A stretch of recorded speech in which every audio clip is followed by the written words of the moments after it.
समाधान। नमस्कार, आदाब, सत श्री अकाल मित्रों, स्वागत है समाधान कार्यक्रम में आप सभी का।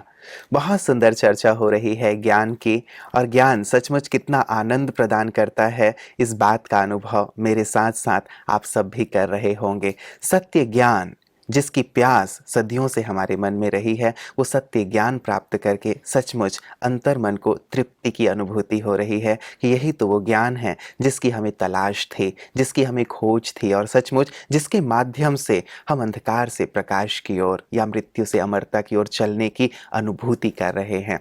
एक विशेष बात ये कि वो परमात्मा है जो सर्वज्ञ है, सर्वोच्च है, सर्वधर्म मान्य है, उसकी सत्य जानकारी अब प्राप्त हो रही है। क्योंकि अब तक ये मन में उलझन रहा करता था कि हर एक अलग अलग को मान रहा है, कोई किसी को भगवान कह रहा है, कोई किसी को भगवान कह रहा है, तो मन में उलझन की स्थिति बनी रहती थी कि वास्तव में हम माने तो किसे माने, संबंध जोड़ें तो किससे संबंध जोड़ें।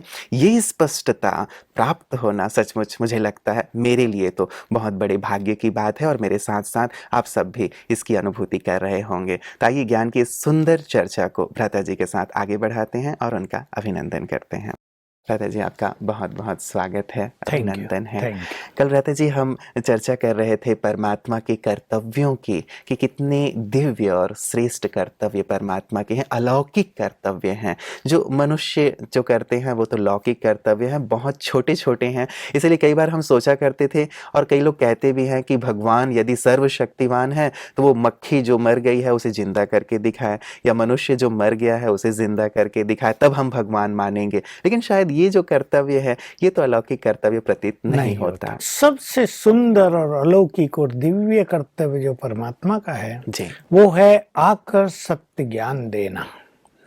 ज्ञान की ही तो कमी थी जी। मनुष्य को ज्ञान मिल जाए। देखिए, विज्ञान को ही आप ले लीजिए, किसी भी फील्ड में अगर सत्य ज्ञान मिल जाए तो नई नई खोज हो जाएंगे। बिल्कुल बिल्कुल। भगवान के बारे में इस सत्यता का संपूर्ण रूप से अभाव था।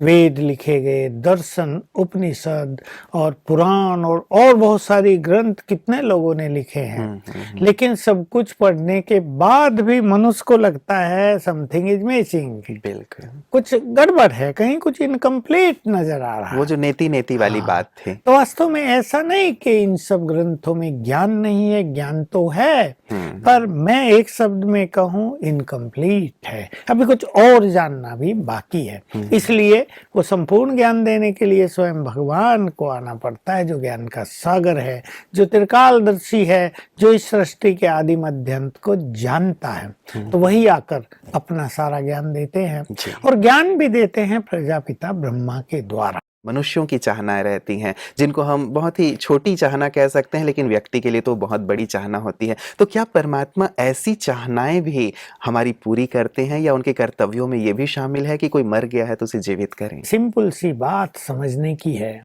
भगवान के लिए ये मरना और जन्मना कोई खास बात नहीं है। उसके लिए तो ये ऐसे है जैसे हम एक वस्त्र उतार के दूसरा पहन लेते हैं। उसकी अनेक आत्माएं रोज जन्म ले रही हैं और मर रही हैं। अगर आज संसार का हाल देखा जाए, उसका जो डेटा जाते हैं उस पर ध्यान दिया जाए, तो 2.5 लाख लोग रोज जन्म लेते हैं, 2 लाख मृत्यु को प्राप्त हो जाता है। अब शायद इससे भी ज्यादा संख्या बढ़ गई हो।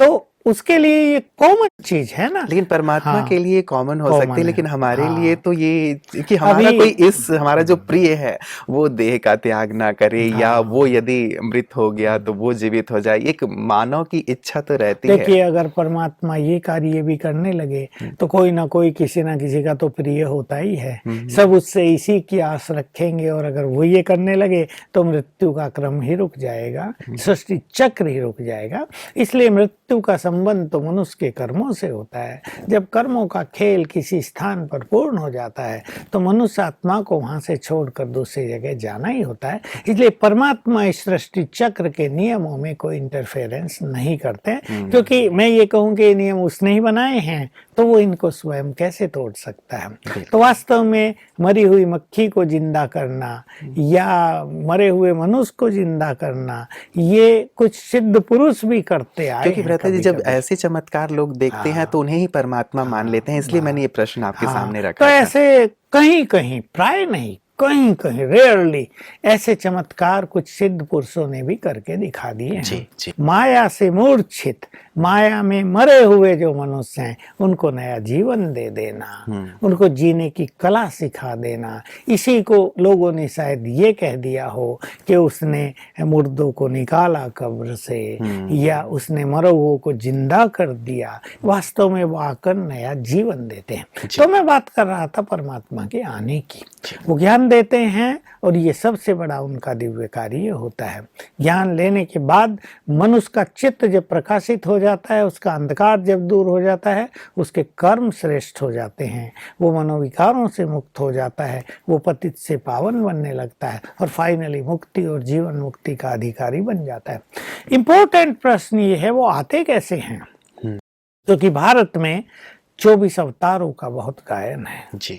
उसमें 10 अवतार भी कहीं कहीं मान्य हैं और कहीं कहीं 24। लास्ट कल की अवतार माना गया कि कलयुग के अंत में वो आएगा। महात्मा योगी भी कह दिया गया है। योगी भी कह दिया, महात्मा बुद्ध को भी उसका अवतार कह दिया। लेकिन ये सब अवतार विष्णु के दिखाए गए हैं, निराकार को उनमें कहीं कोई स्थान नहीं दिया गया है। तो देखिए, एक है परमात्मा जन्म मरण से न्यारे, दूसरे वो अवतरित होते हैं। दोनों को हमें जोड़ना है जी। गीता का जो मैंने श्लोक याद दिलाया था, मेरा जन्म कर्म दिव्य अलौकिक है, मैं मनुष्यों के सदर्श जन्म नहीं लेता बल्कि प्रकृति को अधीन करके प्रकट होता हूँ। तो भगवान गर्भ से जन्म नहीं लेते। वो ऐसे नहीं छोटा बच्चा बनेंगे फिर युवक बूढ़ा और तब ज्ञान देंगे और शरीर छोड़ेंगे, ये सब नहीं। वो तो अवतरित माना उतरना, अपने धाम से नीचे उतरते हैं और प्रजापिता ब्रह्मा के तन में प्रवेश करते हैं। उनके मुख को आधार बनाकर, उनके देह को माध्यम बनाकर वो अपने दिव्य कार्य करते हैं। तो अवतार और जन्म में ये अंतर हो गया। जन्म में आत्मा गर्भ में आई, बच्चा बनी, मनुष्य बना। अब वो आत्मा उससे निकल के जा नहीं सकती, आत्मा उस देह के बंधन में पूर्णतया बंध गई है, अटक गई है। अब वो चाहे भी मैं इसे निकल के जाऊं तो नहीं होगा ये। लेकिन अवतार ये है कि निराकार परमात्मा प्रजापिता ब्रह्मा के तन में आते हैं और चले जाते हैं। 1 घंटा आए, ज्ञान दिया, चले गए, फिर कुछ समय के लिए आए, अपना कोई कार्य किया और चले गए। इसको अवतार कहा जाता है। तो ये एक बहुत सुंदर चीज है और यही काल अब आ गया है। भ्राता जी, कई बार हम महापुरुषों के लिए भी कहते हैं जिन्होंने धर्म की स्थापना की कि वो भी अवतरित हुए। तो परमात्मा के अवतरण में और इन धर्मात्माओं के, धर्म स्थापकों के अवतरण में क्या अंतर है? क्रिश्चियन में भी और मुस्लिम्स में भी ये मान्यता है कि ऊपर से फरिश्तों ने, एंजल्स ने उनको ये ज्ञान दिया, यानी आयते या जो भी वो बोलते हैं वो उतरी उन पर, उनके द्वारा उन्होंने दिया। तो वास्तव में ये था फरिश्तों का अवतरण। वो भी धर्म पिताओं के शरीरों में भी फरिश्तों का अवतरण हुआ और ये है निराकार परम पिता का अवतरण। दोनों में ही अंतर हो गया। वो आत्माएं होती हैं फरिश्ते रूप में, वो धर्म की स्थापना करती हैं। ये हैं परमात्मा जो ब्रह्मा के तन में आकर देवी देवता धर्म की स्थापना करते हैं। तो भ्राता जी, जैसे आपने कहा कि परमात्मा आते हैं, अपना कार्य करते हैं और फिर चले जाते हैं, आना और जाना होता है, ये एक दिव्य अवतरण है। तो वो जो फरिश्ते आए धर्म स्थापना के लिए, क्या उनका भी आना और जाना बिल्कुल होता है? उनका भी ऐसा ही होता है कि वो आए, वो चीजें दी, किसी को लिखाई, किसी के मुख से बोली, किसी को इंट्यूशन दी, अंदर में अंत प्रेरणाएं दी और वापस गए अंतरिक्ष में, फिर आए। यानी वो जो बॉडी होता है उस पर उनका संपूर्ण अधिकार रहता है, उसकी सुरक्षा करना, उनके द्वारा ज्ञान देना दिलाना, ये उनका कार्य होता है। इसलिए क्राइस्ट के लिए भी सुना हो किसी ने कि जब उनको क्रॉस पर चढ़ाया गया, सूली पर चढ़ाया गया, तो फरिश्ता उनसे निकल गया। तो उन्होंने अंत में भी कहा, O Lord, even you have left me, यानी हे लॉर्ड, आपने भी अब मुझे छोड़ दिया। उनको आभास हुआ कि वो निकल के चला गया। तो उनका भी आना और जाना होता है क्योंकि वो भी उस देह के बंधन में बंधते नहीं हैं। परमात्मा का आगमन कब होता है भ्राता जी? क्योंकि हजारों वर्षों से हम उनका इंतजार कर रहे थे कि आप आए आए, और जब भी हम दुखी होते हैं, परेशान होते हैं, तब भी उनका आह्वान करते हैं। और आज तो बहुत ज्यादा दुख, अशांति, पीड़ा बढ़ गई है, पुकार भी रहे हैं लोग। तो परमात्मा जिनके लिए कहा गया है कि जब जब धर्म की ग्लानि होगी मैं आऊंगा, तो उनके आगमन का समय क्या है? भगवान को सभी पुकार रहे हैं, उनसे मिलना चाहते हैं जी। और चारों ओर जो त्राही त्राही मची है, हम्म। कलयुग के अंत के सब लक्षण प्रकट हो रहे हैं, तो बिल्कुल सबको लगता है अब तो भगवान को आना चाहिए। कई बिल्कुल। लोगों ने गीत भी बना दिए हैं, हम्म। तुम देखते नहीं हो क्या, तुम बहरे हो क्या, इतना दुख बढ़ गया है, तुम्हें अवश्य आ जाना चाहिए इस धरा पर, तुम्हारी बहुत आवश्यकता है इस संसार में। अब उन्हें क्या पता कि भगवान तो इस सृष्टि पर अवतरित हो चुके हैं। यही बात हम बहुत वर्षों से सबको संदेश दे रहे हैं कि जो तुम्हारा परम पिता है, जिससे तुम मिलना चाहते हो, वो तुमसे मिलने आ गया है और तुम्हें बुला रहा है, तुम भी उससे मिलने चले आओ। जो दुख हरता है वो तुम्हारे दुख हरने के लिए उपस्थित हुआ है, आ जाओ और जन्म जन्म के दुखों से मुक्त हो जाओ। वो तुम्हें भक्ति का फल देने आ गया है, उसे पहचानो, उससे अपना नाता जोड़ो। तो सचमुच उसके आगमन का समय ही होता है कलयुग का अंत और सतयुग के बीच का जो संधि काल होता है, जिसको पुरुषोत्तम संगम युग कहा जाता है। उस पे ही परमात्मा अवतरित होते हैं और ये अपना दिव्य कार्य करते हैं, कलयुगी मनुष्यों को ज्ञान देकर उन्हें देवतुल्य सतयुग लायक बना देते हैं। तो मतलब परमात्मा का आगमन एक बहुत बड़ी खुशखबरी आपने सभी को दे दी है भ्राता जी, कि परमात्मा जिनका इंतजार था हमें, वो इस सृष्टि पर आ गए जो हैं। अपने परम पिता से मिलना चाहते हैं उनके लिए सचमुच ये खुशखबरी है। लेकिन कुछ लोग ऐसे भी होंगे जो हमारी इस आवाज को सुन के कहेंगे, "है, देखा कि इनको किसी ने बहका दिया है।" क्योंकि भगवान हाँ, बहुत हो गए हैं बहुत हो चारों गए। तरफ या भ्राता जी। कहेंगे, देखा ये भी अपने को भगवान कहने लगे, अपने दादा को ये भी भगवान कहने लगे, देखा इनकी ये कल्पना हो गई। ये संसार कल्पना पर बहुत जीता है। कुछ लोग ये चर्चा भी करेंगे, पर हमने स्वयं भगवान को हजारों बार इस धरा पर अवतरित होते देखा है, उसके परम शांति का अनुभव किया है, उसके प्यार की पालना ली है और उसके मुख से संपूर्ण सत्य ज्ञान श्रवण किया है। हमने पहले पुस्तकों ग्रंथों का ज्ञान भी पढ़ा था, लेकिन जब परमात्मा के द्वारा ज्ञान दिया गया, जैसे मैं पहले कह रहा था, ग्रंथों का ज्ञान पढ़कर मन की जो क्वारीज हैं, मन की जो क्वेश्चंस हैं, जो अन्वेषण करने की एक तीव्र इच्छा है, वो पूर्ण नहीं हुई थी। लगता था और कुछ होना चाहिए। लेकिन जब परमात्मा का ज्ञान मिला, जब उसके मुख से हमने डायरेक्ट ज्ञान सुना, तो आत्मा पूरी तरह तृप्त हो गई। ये पहचान मिल गई, तुम कौन हो, कहाँ से आए हो, क्यों आए हो इस संसार में, तुम्हारा रोल क्या है, तुम्हारा लक्ष्य क्या है, तुम्हारा परम पिता क्या है, मुक्ति क्या है, जीवन मुक्ति क्या है, सबका एक सहज और स्पष्ट उत्तर मिलने से आत्मा तृप्त हो गई। तो हम तो अपने को इस विषय में, इस संदर्भ में परम सौभाग्यशाली मानते हैं कि कभी सोचा करते थे कि अर्जुन को युद्ध के मैदान में भगवान ने गीता ज्ञान दिया था। मैं बचपन से सोचता था हमें भी दिया होता तो कितना अच्छा होता। सचमुच एक अंदर से उत्कंठा उठती थी, हम क्यों पुस्तकें पढ़ें, क्यों न भगवान ज्ञान दे दे हमें भी आकर। कभी तो मैं ये भी सोचा करता था ऊपर से कोई किताब लिख के गिरा दे हमारे आगे। बच्चे थे ना तो कुछ भी सोचते थे। अब हमने तो सचमुच ये गर्व की बात है, हम अपने भाग्य पर बहुत आनंदित होते हैं कि हमने तो उस ज्ञान सागर को सत्य गीता ज्ञान देते हुए सम्मुख देखा, अपने कानों से उसके गीता ज्ञान का रसास्वादन किया और हम तो उससे कृतकृत्य हो गए, धन्य धन्य हो गए। हमारी न केवल प्यास मिट गई, लेकिन जन्म जन्म के दुख भी मिट गए, जीवन में परम शांति आ गई, तनाव समाप्त हो गए, खुशी ऐसी हो गई कि हमारी खुशी परम आनंद में बदल गई, उसको कोई छीन ही नहीं सकता। तो वास्तव में मैं अपने सभी दर्शकों को ये कहना चाहूँगा, परमात्म मिलन का सुंदर कार्य चल रहा है। ये वही समय चल रहा है जिसकी हमें युगों से इंतजार थी।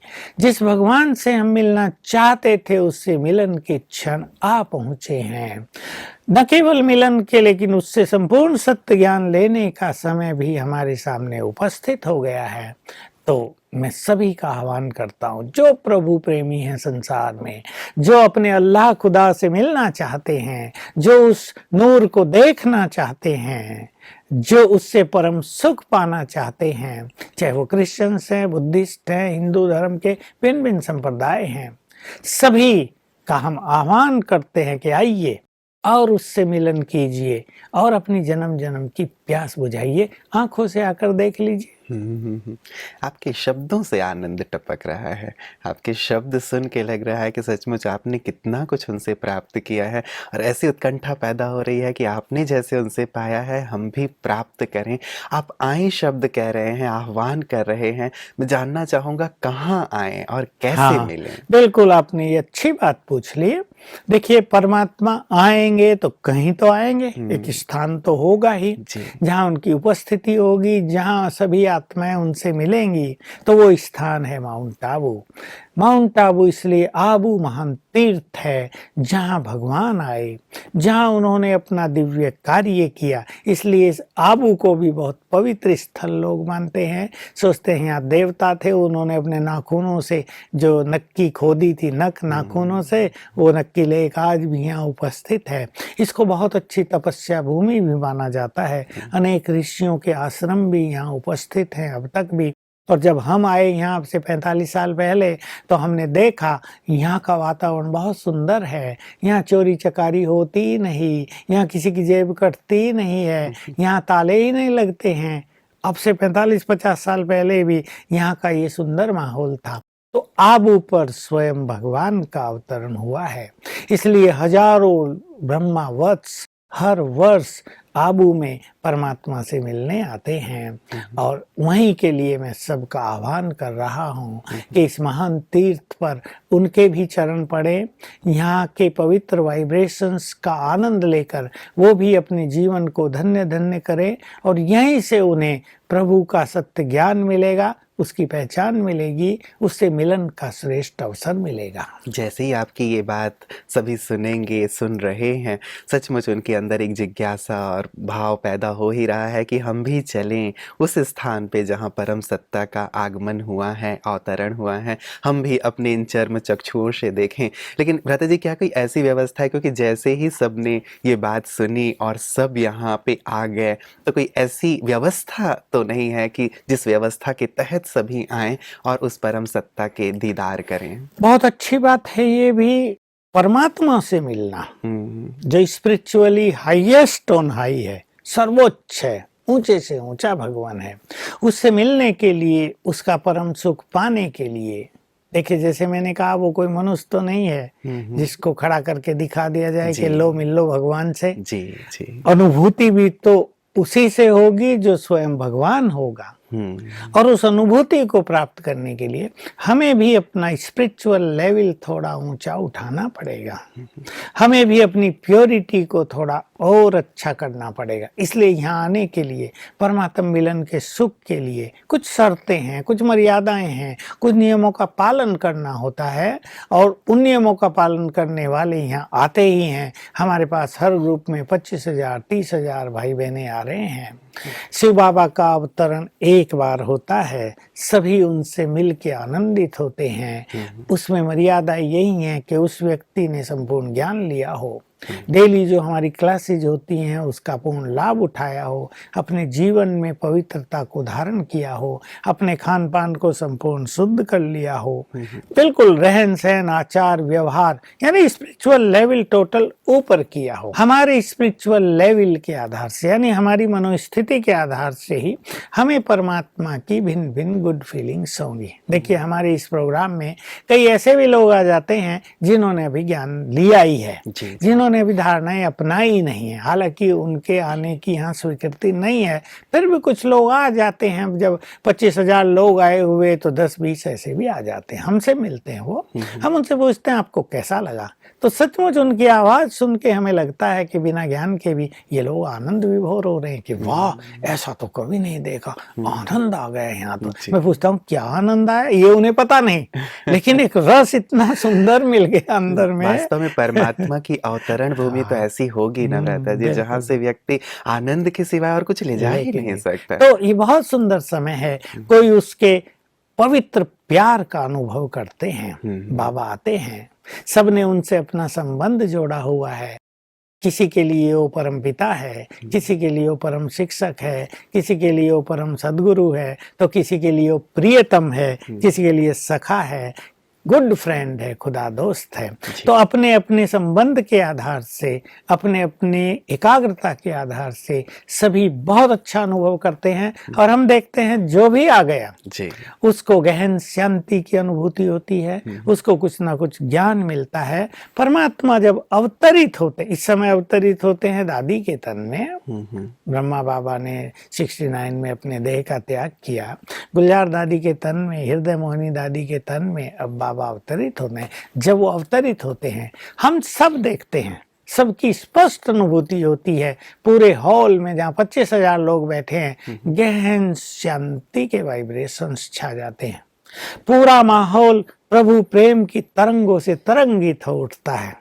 सबके मन में उसका प्यार उमड़ता रहता है। सबको आभास हो जाता है परमात्मा अवतरण हो रहा है, सामने हो चुका है।